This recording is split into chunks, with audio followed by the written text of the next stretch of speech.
Namaku Sumi, gitu ya. Nah, pagi hari ini aku mau sharing sesuatu untuk teman-teman gitu ya. Kita langsung buka aja Alkitab kita. Waktunya nggak banyak. Berapa? Udah di timer kan Kak Dek? Tangan pasal yang ke-13.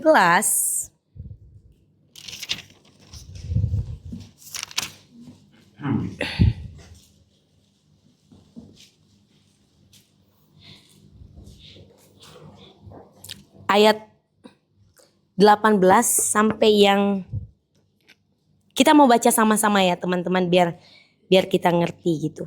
33. Bilangan pasal 13 ayat 18 sampai 33. Ini tentang pengintai ya, ke-12 pengintai. Nah, kita langsung baca di 18 ya. Sama-sama kita baca 1 2 3. Amati bagaimana keadaan negeri itu, apakah bangsa yang kuat atau lemah, apakah mereka sedikit atau banyak, juga bagaimana negeri kuennya, apakah baik atau buruk, bagaimana kota-kota yang mereka diami,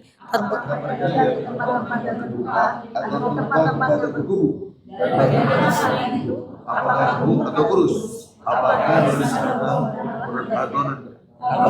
ibu dan bawa sedikit dari hasil negeri itu. Waktu itu ialah musim bulu khasnya. Lalu menteri itu mulai dari Guruzim sampai ke Herok, perjalanan menuju Aman. Firman mendirikan tujuh. Lalu sampai ke Herok. Di sana Yesai dan Tamai, keturunan Enak. Hebron didirikan 7 tahun lebih dahulu dari Soan di Mesir. Ketika mereka sampai ke Eskol, dipotong mereka cabang dengan sangat buah lalu berdoa mereka menghadapnya. Juga mereka membawa buah-buah di bulan pada waktu di mana orang Eskol, karena buah anggur yang dipotong orang Israel di sana. Setelah 40 hari mereka barang susah. Harun dan bersama umat Israel di Kadesh, di padang gurun Paran. Mereka membawa korban kepada dan kepada segenap umat dan memperlihatkan kepada sekaliannya hasil negeri. Mereka menceritakan kepadanya, kami sudah masuk ke negeri, kemana kau suruh kami? Dan memang negeri itu berlimpah-limpah Susu dan madunya. dan galilah.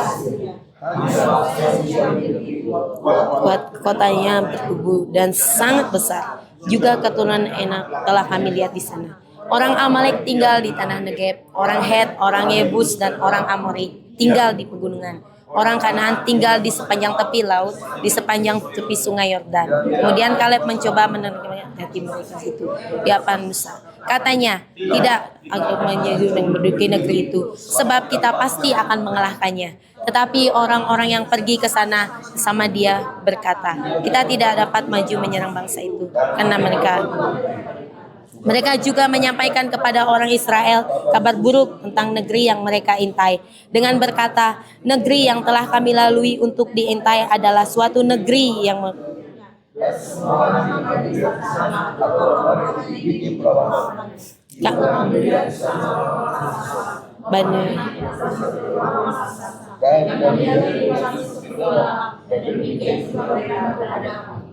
Lanjut 14 ayat 6 sampai yang ke-10.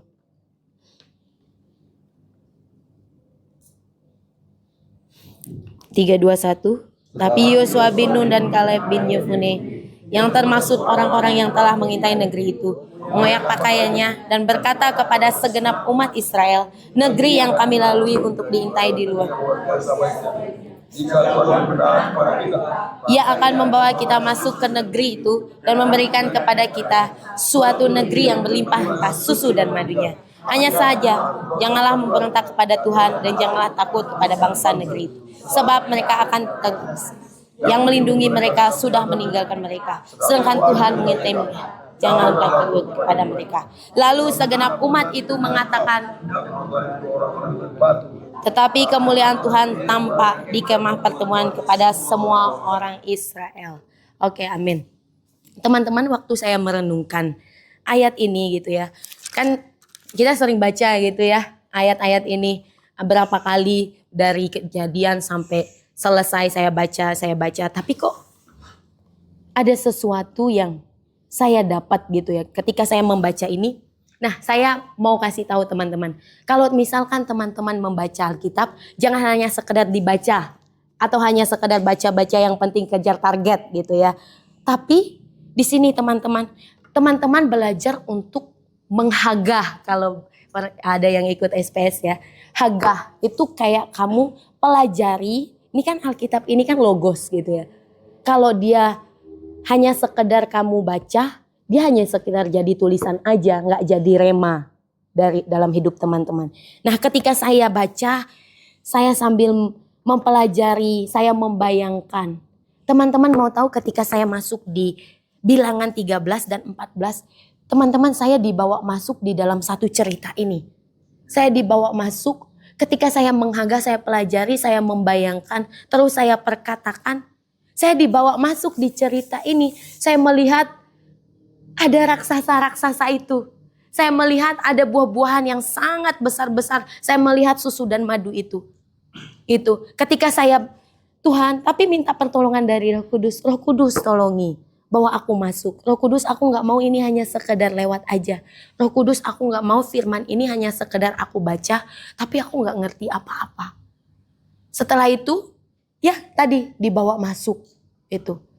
Terus teman-teman, di situ saya melihat raksasa-raksasa yang sangat tinggi. Saya melihat juga ternyata banyak sekali madu, susu, buah-buahan, semua sangat besar-besar sekali. Gitu.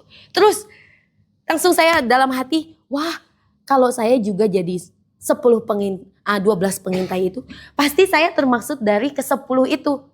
Karena melihat raksasanya besar banget loh. Gitu.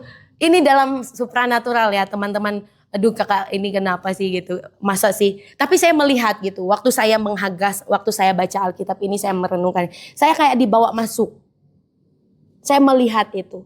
Terus dalam hati, Tuhan, kayaknya kalau aku jadi 12 pengintai, aku termaksud 10 pengintai ini tadi deh. Yang langsung ngomong kepada bangsa Israel, nggak mungkin lah kita bisa menaklukkan tanah perjanjian itu, nggak mungkin lah kita bisa merebut tanah perjanjian itu. Toh di sana banyak sekali raksasa, toh di sana banyak sekali musuh-musuh yang harus kita perangi. Tapi apa ya? Roh Kudus ngomong sama aku, itulah iman. Iman seperti itu. Iman itu mengalahkan ketakutan, teman. Iman itu mengalahkan ketakutan. Di situ waktu saya melihat, wah Tuhan, dalam hati aku sambil lihat gitu, Tuhan aku kayaknya takut deh, kayak 10 pengintai itu deh. Tapi dalam hati diomongin, enggak, itu namanya iman, kayak Yosua dan Kaleb. Mereka melihat dengan mata iman. Walaupun di sana banyak sekali raksasa-raksasa, walaupun di sana banyak sekali musuh-musuh yang harus dia taklukkan. Tapi itulah iman. Iman yang mengalahkan ketakutan. Oke. Langsung itu yang dilakukan sama Yosua dan Kaleb pada waktu itu. Terus abis itu aku dikasih tahu, iman itu kan kita sering baca ya yang di Ibrani gitu. Iman adalah dasar dari segala sesuatu yang diharapkan dan bukti dari segala sesuatu yang kita tidak lihat gitu. Dan pada waktu itu bangsa Israel melihat raksasa-raksasa, tapi melihat juga keadaan di situ. Berapa buahnya banyak-banyak, terus besar-besar, susu segala macam berlimpah-limpah. Tapi kok cara pandang Yosua dan Kaleb bisa seperti itu? Karena dia menyaksikan sendiri ketika perjalanan gitu ya, bangsa Israel ketika mereka mau ke Kanaan zaman Musa. Mereka melihat tanda-tanda ajaib, mujizat-mujizat yang dikerjakan oleh Tuhan. Tapi kenapa kok 10 pengintai ini juga sama-sama dengan Musa kan pada waktu itu gitu. Tapi kenapa mereka bisa melihat hal kebalikan kayak Yosua dan Kaleb? Ya itu tadi yang Roh Kudus ngomong dalam hatiku, ya itulah namanya iman gitu loh. Iman yang mengalahkan ketakutan itu, mengalahkan setiap kecemasan, ketakutan. Akhirnya apa yang terjadi? Mereka bisa merebut tanah Kanaan. Nah, di sini teman-teman aku mau berbagi gitu ya. Ini yang dibukakan tentang kalau teman-teman nggak berani, kalau kayak bangsa Israel, kalau nggak ada Yosua dan Kaleb, mereka nggak berani, nggak mungkin mereka bisa menaklukkan tempat itu, nggak mungkin mereka bisa merebut tanah itu. Yang di ayat 6 kan di Bilangan pasal 14 ayat 6 itu, tetapi Yosua bin Nun dan Kaleb bin Nun Yefune yang termasuk orang-orang yang telah mengintai negeri itu mengoyak pakaiannya dan berkata kepada segenap umat Israel, negeri yang kami lalui untuk diintai itu luar biasa baiknya. Jika Tuhan berkenan kepada kita, Ia akan membawa kita masuk ke negeri itu dan memberikannya kepada kita, suatu negeri yang berlimpah-limpah susu dan madunya. Hanya saja janganlah memberontak kepada Tuhan dan janganlah takut kepada bangsa negeri itu, sebab mereka akan kita telan habis. Yang melindungi mereka sudah meninggalkan mereka, sedangkan Tuhan menyertai kita. Janganlah takut kepada mereka. Nah, yang pertama, iman harus berani. Itu. Terus aku merenungkan, iman berani seperti apa sih Tuhan? Harus berani seperti apa sih Tuhan? Loh, kamu nggak ingat tuh? Ini kayak berkaitan lah teman-teman dengan pelayananku gitu. Kamu waktu kamu doain orang sakit, kamu punya iman kan? Yes, punya iman. Iman berarti harus apa? Harus berani dulu. Ketika kamu melihat orang itu yang sakit, kamu berani nggak? Kadang kan kita takut gitu ya kan teman-teman. Kan pelayanan-pelayanan yang kami lakukan gitu. Banyak melayani orang-orang sakit, bukan hanya orang-orang sakit aja, tapi banyak hal lah yang kami lakukan gitu. Tapi iman itu pertama kamu harus berani. Kalau kamu nggak berani, kamu nggak bakalan bisa. Kamu nggak bakalan bisa ngelakuin hal-hal mujizat, hal-hal supranatural, hal-hal yang ajaib, yang dahsyat gitu ketika kamu nggak punya keberanian. Contohnya itu. Teman-teman, kami itu ada kelas namanya Sekolah Penginjilan Supranatural. Aku dibukain tiba-tiba gitu. Maksudnya iman yang berani ini tadi loh. Waktu kan kami kan setiap kali ada kelas-kelas untuk doain orang sakit gitu. Terus ada kelas-kelas di mana kami akan belajar di situ bagaimana praktek kesembuhan itu gitu. Terus waktu itu kami didatangkan tahap pertama kita mendoakan orang-orang yang kayak ya sakit badan, flu apa segala macam. Sembuh. Pertama aku dibukain, kamu harus berani dulu. Kalau kamu gak berani, orang mau flu, mau sakit apa yang simpel aja, gak bakalan sembuh kok kalau kamu gak berani. Itu. Terus ya udah, aku berani, ya aku dapat dari sini yang aku baca. Kamu harus berani dulu. Terus aku berani, ya udah aku doain orang itu dong. Sembuh.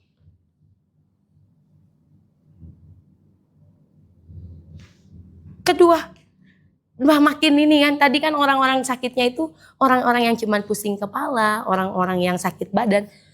Teman-teman mau tahu, ini kan level-levelnya kayak ningkat gitu kan. Tiba-tiba doain orang stroke. Itu gimana? Kalau teman-teman, gimana perasaan teman-teman? Kalau doain orang stroke. Pasti, aduh sembuh gak ya? Nah, itu yang jadi penghalang nanti. Aduh sembuh gak ya nanti? Aduh gimana ya? Aku agak takut aduh aku ini gimana ya? Enggak. Kalau aku ya prinsipku, aku doain gak apa-apa. Karena aku udah dapat firman. Harus punya iman yang berani. Kamu cuman ngomong iman. Tapi kalau imanmu cuman dari mulut aja, percuma juga gak bakalan terjadi apa-apa. Gitu. Setelah itu tak doain dong orang stroke itu. Aku gak mikirin dia sembuh atau enggak. Dia terjadi apa atau enggak. Yang penting aku harus lakuin apa yang menjadi bagianku. Nanti kesembuhan terjadi, ya Tuhan Yesus kok yang mengerjakan. Terus akhirnya apa yang aku lakukan? Aku doain orang stroke itu sembuh. Terus setelah itu ini lagi tumor di ketiak, banyak lagi yang lain. Mereka tangannya yang yang gak bisa pegang sesuatu. Terus kalau pegang jatuh gini kayak gini, terus jatuh lagi. Tak doain kok sembuh.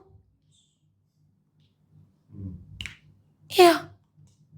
Terus apa lagi? Banyak teman-teman yang dari cuma sakit kepala sampai yang tumor, sampai yang lumpuh, yang stroke gitu-gitu. Itu kalau kamu nggak berani, mana mau kamu doain orang itu? Kalau kamu nggak berani, pasti langsung, aduh gimana ya nanti ya? Kalau dia nggak sembuh gimana ya? Kalau dia nggak terjadi apa-apa gimana? Nggak apa-apa. Kalau aku pertama-tama aku lakuin, kudoain lagi sampai terobos. Tapi nggak hanya berani aja teman-teman. Teman-teman harus punya belas kasihan. Aku baca yang di Perjanjian Baru ya. Di Injil Matius, Markus, Lukas, Yohanes. Tuhan Yesus menyembuhkan orang sakit itu, tergeraklah dia oleh belas kasihan. Tergeraklah oleh belas kasihan. Orang buta sembuh. Orang tuli mendengar. Yang lumpuh berjalan. Gak hanya berani, harus punya belas kasihan juga sama orang-orang yang siapapun ya yang teman-teman layani gitu. Siapapun yang teman-teman temui. Punya belas kasihan. Berani, yes. Tapi harus punya belas kasihan. Kamu cuma berani tapi gak ada belas kasihan, percuma. Terus, setelah kamu punya belas kasihan, gak hanya cukup di belas kasihan teman-teman. Iman itu harus sampai gitu-gitu. Kamu kayak sampai gemes. Ini contoh yang real ya. Maksudnya aku kasih contoh yang real. Yang di pelayanan-pelayanan yang aku lakukan gitu. Waktu aku pelayanan gitu, setiap pelayananku, contoh-contoh real gitu. Ketika aku banyaklah, bukan hanya di segi mendoakan orang, tapi sama-sama anak-anak. Aku kan juga ngajar teman-teman di sekolah gitu. Ketika ada anak yang sakit, anak-anak yang punya cuman sekedar, Miss aku deg-degan nih, Miss aku deg-degan gitu. Nanti mau didoain nggak? Terus didoain, sembuh kok, cepet banget ya Miss. Iya namanya itulah namanya Tuhan Yesus. Nggak perlu lama-lama. Kalau kamu lama-lama, kalau kamu datang ke dokter pasti lama. Kalau Tuhan Yesus kamu cuma 2 menit aja udah sembuh gitu. Itu yang terjadi di sekolah, kita lakuin seperti itu gitu. Kita doain. Tapi harus punya berani itu tadi loh.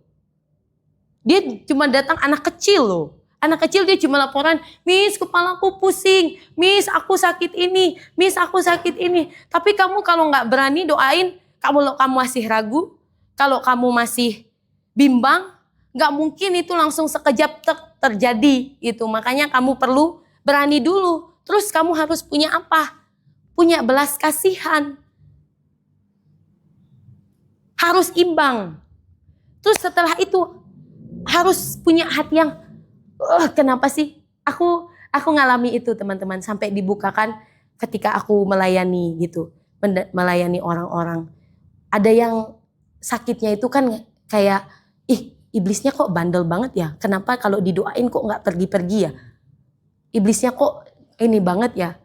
Kok didoain nggak mau keluar-keluar ya? Nah sampai hatimu itu yang kayak, greget gitu loh. Sampai yang kamu greget sama iblisnya itu. Tapi kalau kamu nggak punya hati yang greget itu tadi, nggak bakalan terjadi kesembuhan. Yes terjadi tapi lama. Prosesnya lama gitu.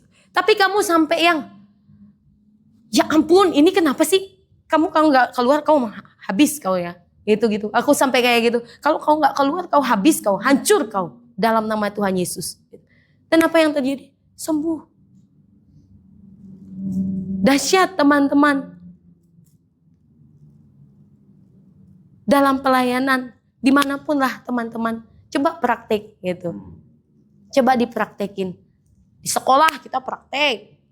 Anak pusing, anak apa, segala macam autis didoain langsung ini diam.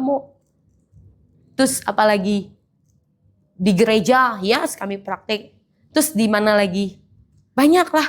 Di setiap apapun yang kami lakuin, kami praktek gitu. Iman itu tadi, iman yang membawa kesembuhan, iman yang membawa mujizat, iman yang membawa terobosan, iman yang membawa kelepasan, iman yang membawa pemulihan, dan iman yang membawa kemenangan. Gitu. Terus ya udah teman-teman, apa yang harus dilakukan? Praktek teman-teman yang di sekolah, teman-teman yang di rumah susun gitu ya, teman-teman yang penginjilan, teman-teman yang keluar kemana penginjilan, teman-teman yang bagi makan. Jangan hanya sekedar bagi makan. Jangan hanya sekedar apa kalau kalian bimbel di rumah rusun. Aku aja, Hani, aku pernah juga di tempat itu. Tapi setelah aku tahu aku diperlengkapi di Kosmos, wah hatiku, ya ampun, ini Hani sama mereka teman-temannya harus diperlengkapi ini untuk anak-anak susun. Jangan hanya sekadar datang. Hanya datang ngajarin mereka. Pengetahuan bisa dipelajari. Tapi harus lakukan hal-hal yang supranatural. Mereka sakit, doain. Apa? Kalian yang di jalan-jalan juga. Jangan hanya sekadar bagi makan. Kalian yang turun ke rumah sakit. Jangan hanya sekedar datang mau didoain gak Pak. Tapi sampai di dalam hatimu itu loh. Harus ada yang sembuh. Harus ada yang sembuh. Itu loh. Gimana lagi? Kalau kalian nyembah ketemu orang di alun-alun. Doakan kalau mereka ini. Kalian doakan teman-teman. Di dalam hatinya itu loh. Yes, jiwa-jiwa. Tapi kalian maunya seperti apa? Jiwa-jiwa yang hanya dimenangkan aja. Tapi jiwa-jiwa yang hanya sekedar, ya hatiku untuk jiwa-jiwa sih Kak. Tapi kamu gak ngelakuin apa-apa. Kamu hanya, ya stay di tempat gitu. Hatimu gak berapi-api gitu loh. Hatimu itu gak ada sebenarnya. Hatimu itu untuk jiwa-jiwa, tapi kamu cuma ngomong jiwa-jiwa. Tapi di dalam dirimu itu ada gak api yang berkobar? Ada gak api yang sangat besar gitu untuk jiwa-jiwa itu? Itu loh teman-teman. Tuhan mau pakai generasi kita. Dengan tanda-tanda. Di Alkitab itu loh. Cobalah teman-teman baca. Aku kan kemarin papi suruh baca tentang. Baca perjanjian baru. Yes, aku baca. Sambil aku baca, aku renungkan, Tuhan ajari aku. Apa maksudnya? Wah, tanda-tanda ajaib dan kuasa. Tuhan menyembuhkan. Itu kan pelayanan Tuhan Yesus ya teman-teman. Tuhan Yesus cuma disentuh aja sembuh. Tuhan Yesus cuma tumpang tangan atas orang buta sembuh. Terus Tuhan Yesus hanya perintahkan sembuh langsung. Oh, dahsyat kan? Kayak gitu loh. Kita kan seharusnya kayak gitu. Aku kayak baca, sepanjang aku baca ini aku udah masuk di ini. Di apa sih namanya? Pokoknya aku udah masuk di Roma. Di Roma aja aku udah, wow, seharusnya kita kayak gini nih. Pelayanan kita ini kayak gini, harus berbeda. Kayak yang Tuhan Yesus lakuin. Menyembuhkan orang sakit. Orang buta bisa lihat. Orang lumpuh bisa. Ada gak hatimu sampai kayak gitu? Aku sampai kayak gitu loh teman. Wah, aku semakin, makanya aku bersyukur. Wah, aku bersyukur pulang di sini gitu ya. Kemarin kan sebenarnya aku rasanya belum mau pulang gitu kan. Tapi aku ya udah pulang karena disuruh pulang gitu kan. Tapi aku bersyukur di situ teman-teman. Hatiku balik lagi. Wah, ini nggak bisa nih. Nggak bisa biasa-biasa aja. Di akhir zaman ini. Kamu jangan hanya biasa-biasa aja. Jangan mau biasa-biasa aja. Tapi lakukan hal yang luar biasa. Karena there is more kan. Dibilang ada lagi. Ada yang lebih lagi. Ada yang lebih lagi yang Tuhan mau kerjakan. Gitu loh. Jangan hanya stay. Ya udah menikmati gitu-gitu. Ya udah kamu santai aja. Nggak terjadi apa-apa dalam pelayananku juga nggak apa-apa. Dahsyat loh teman-teman. Kami di sekolah ya. Sampai mereka udah bisa doain ini sendiri yuk. Coach renang. Kan kami kan punya coach renang. Anak-anak cuma aku bilang. Coach kita itu lagi sakit. Dia habis operasi. Kalian doain lah. Terus habis itu. Apa yang kalian mau tahu teman-teman? Tiba-tiba kan kami lagi di kelas. Mereka udah bahasa roh. Anak-anak kecil loh. Bahasa roh saya kayaknya aku perintahkan pergi dalam nama Tuhan Yesus ini nih. Apa yang terjadi? Sembuh. Iya loh. Anak-anak kecil loh. Jangan kalah sama anak-anak kecil kita. Iya. Itu real. Itu nyata di tempat kami. Kami pelayanan. Itu anak-anak 8, 9 tahun udah dapat karunia penglihatan. Bahasa roh. Kita waktu chapel ya. Kita nyembah kan. Kita kan cuman ini guru-gurunya nyembah. Tiba-tiba mereka dapat bahasa roh. Anak kecil cuma 8 tahun. Nggak ngerti apa-apa. Sampai mamahnya bilang, jangan-jangan kamu buat. Enggak mami, ini auto. Papa mamanya raguin. Tapi itu loh yang dimaksud di dalam Alkitab. Cobalah baca. Di perjanjian baru itu teman-teman. tanda-tanda ajaib, tanda-tanda mujizat, hal-hal yang supranatural itu yang akan terjadi di generasi kita. Mau nggak kalian? Itu loh. Makanya harus dipraktekin. Yang jadi pertanyaannya, kalian mau nggak atau mau stay di tempat aja? Mau dong, harus berbeda dong. Jangan kalah sama anak-anak kecil di tempat kita loh. 8 tahun. Ada temannya yang sakit, didoain. Yuk, mereka doainya keroyokan, satu orang dikeroyok sama-sama. Gak apa-apa, tapi sembuh kok. Iya, sembuh iman anak kecil loh. Kalian yang udah besar, yang udah tahu banyak hal lah, diperlengkapi, mereka belum tahu banyak hal. Masa kalah sama anak kecil ini? Masa kalah dengan mereka? Yuk, semuanya kita buat sesuatu yang berbeda. Dalam pelayanan-pelayanan kita. Dimanapun lah teman-teman ditempatkan. Dalam pelayanan apapun lah kalian dipercayakan sama Tuhan. Sampai di dalam hatimu, Tuhan aku gak mau nih. Aku gak mau hanya biasa-biasa saja. Pokoknya aku harus ada sesuatu yang terjadi. Kalau enggak, kata Sadu kan, aku mati gitu. Sampai kayak gitu. Wah, aku pas dengar itu, wah, ini belum aku dapati nih hati seperti ini. Tuhan, aku mau lebih lagi. Tuh, mengingini yang lebih lagi gitu loh. Hatimu itu mengingininya sejauh mana? Itu nanti akan menentukan. Kalau kamu hanya mengingini sampai ya, misalkan kamu pelayanan, ya dia nanti pintar, ya udah sampai di situ aja. Tapi kalau kamu mengingini sampai ada kesembuhan yang buta, bahkan aku mengingini ya, dalam pelayananku satu saat aku akan berdoa orang mati akan dibangkitkan. Iya, itu kan ekspektasi kita kan teman-teman. Itu berbicara tentang ekspektasi kita. Kalau ekspektasimu hanya sekedar ya biasa aja, ya udah terjadi biasa aja gitu loh. Kalau ekspektasimu sampai udah, harus nih orang mati harus bangkit. Orang buta harus melihat, orang tuli harus mendengar. Itu kan tanda-tanda ajaib yang udah tertulis di dalam Alkitab. Sebelum kita lahir aja dia sudah tertulis kan. Nah, bagaimana supaya itu tergenapi di generasi kita? Itu bisa tergenapi ya dari kita sendiri. Kamu mau gak seberapa jauh kamu mengingini? Seberapa besar kamu mengingini itu?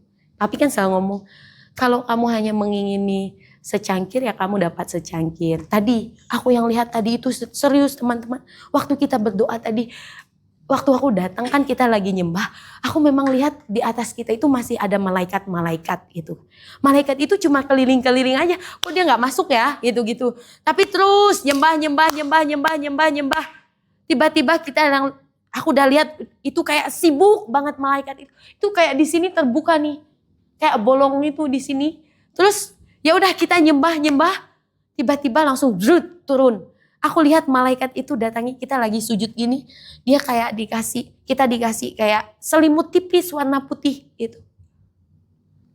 Waktu kita sujud, udah habis itu tiba-tiba dilihatin kayak apa ya? Kecil banget kayak gitu. Kayak aku lihat kan malaikat itu bawa apa ya?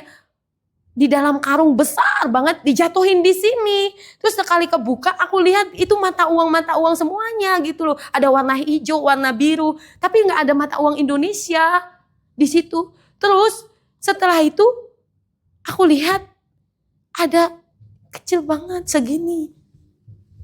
Berjejer sini. Loh kok kecil banget. Terus malaikat itu kayak datang kasih kayak gini. 1, 2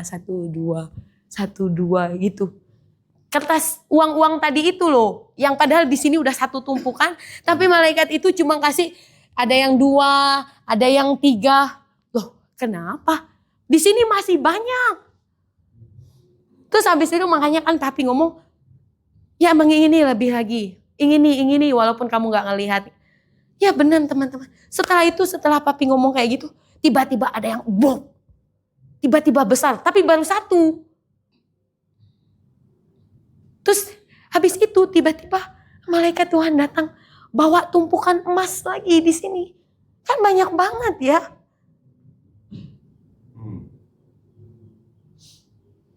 Bawa tumpukan emas, terus yang lain itu masih kayak kecil. Baru satu, baru dua. Nah kayak gitu loh.